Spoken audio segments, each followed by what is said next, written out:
పెట్టేటప్పుడు వెంకటేశ్వర స్వామి బట్టలు పెట్టేటప్పుడు నా మీద 23 క్లేమోర్ మైన్స్ పెట్టి నన్ను హత్యా ప్రయత్నం చేయడానికి ప్రయత్నం చేశారు. నా కారు వచ్చి కొట్టింది. కారు పోయి ఒక రోడ్డు మీద ఒక ఇల్లు కొట్టి ఎట్లా బతికానో నాకే తెలియదు. సాక్షాత్తు వెంకటేశ్వర స్వామి దిగొచ్చి నువ్వు చనిపోతే నాకు అపవాదం వస్తుందనే ఉద్దేశంతో నన్ను బతికిచ్చాడేవో కానీ నాకు తెలియదు. అదొక మిరాకల్. అయితే నేను అప్పుడు కూడా హాస్పిటల్కి వచ్చి తీసుకొచ్చారు. అన్కాన్షియస్ గా వచ్చా. తీసుకొస్తే ఎస్పీని ఒక పక్క చూసా, ఇంకొక పక్క కలెక్టర్ని చూసా. ఏం జరిగిందన్నాం. మీ మీద క్లేమోర్ మైన్స్ బ్లాస్ట్ చేశారు సార్ అన్నారు. ఎస్పీని చూసి నీకేం చెప్పాను అని అడిగా. కాసేపు ఆలోచించి తలకొంచున్నాడు. ఎవరైనా కానీ ఇలాంటి దుర్మార్గం చేస్తే నేను మీకు చెప్పింది విఐపిని వేరే వాళ్ళు ప్రొటెక్ట్ చేస్తారు, చేసిన వాడిని పట్టుకునే బాధ్యత మీది. చుట్టుపక్కలంతా కూడా కార్డన్ చేసి ఎవడూ తప్పించుకోకుండా ప్రొటెక్షన్ ఇచ్చే బాధ్యత మీదని చెప్పా. ఆ మాట చెప్పినప్పుడు సార్ అంటే నువ్వు అవసరం లేదు, కలెక్టర్ ఉన్నాడు చూసుకుంటాడు, నువ్వు వెళ్ళమన్నా.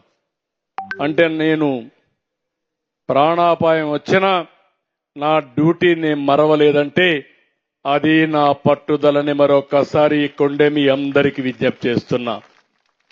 పెట్టేటప్పుడు వెంకటేశ్వర స్వామి బట్టలు పెట్టేటప్పుడు నా మీద 23 క్లేమోర్ మైన్స్ పెట్టి నన్ను హత్యా ప్రయత్నం చేయడానికి ప్రయత్నం చేశారు.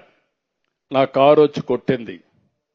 కారు పోయి ఒక రోడ్డు మీద ఒక ఇల్లు కొట్టి ఎట్లా బతికానో నాకే తెలియదు. సాక్షాత్తు వెంకటేశ్వర స్వామి దిగొచ్చి నువ్వు చనిపోతే నాకు అపవాదం వస్తుందనే ఉద్దేశంతో నన్ను బతికిచ్చాడేవో కానీ నాకు తెలియదు.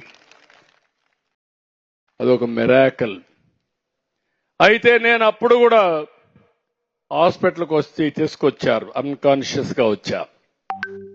తీసుకొస్తే ఎస్పీని ఒక పక్క చూసా, ఇంకొక పక్క కలెక్టర్ని చూసా.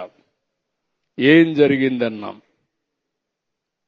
మీ మీద క్లేమోర్ మైన్స్ బ్లాస్ట్ చేశారు సార్ అన్నారు.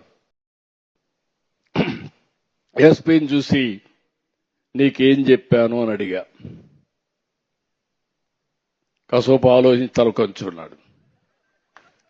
ఎవరైనా కానీ ఇలాంటి దుర్మార్గం చేస్తే నేను మీకు చెప్పింది విఐపిని వేరే వాళ్ళు ప్రొటెక్ట్ చేస్తారు, చేసిన వాడిని పట్టుకునే బాధ్యత మీది. చుట్టుపక్కలంతా కూడా కార్డన్ చేసి ఎవడూ తప్పించుకోకుండా ప్రొటెక్షన్ ఇచ్చే బాధ్యత మీదని చెప్పా. ఆ మాట చెప్పినప్పుడు సార్ అంటే నువ్వు అవసరం లేదు, కలెక్టర్ ఉన్నాడు చూసుకుంటాడు, నువ్వు వెళ్ళమన్నా. అంటే నేను ప్రాణాపాయం వచ్చినా నా డ్యూటీని మరవలేదంటే అది నా పట్టుదలని మరొకసారి కొండే మీ అందరికీ విజ్ఞప్తి చేస్తున్నా.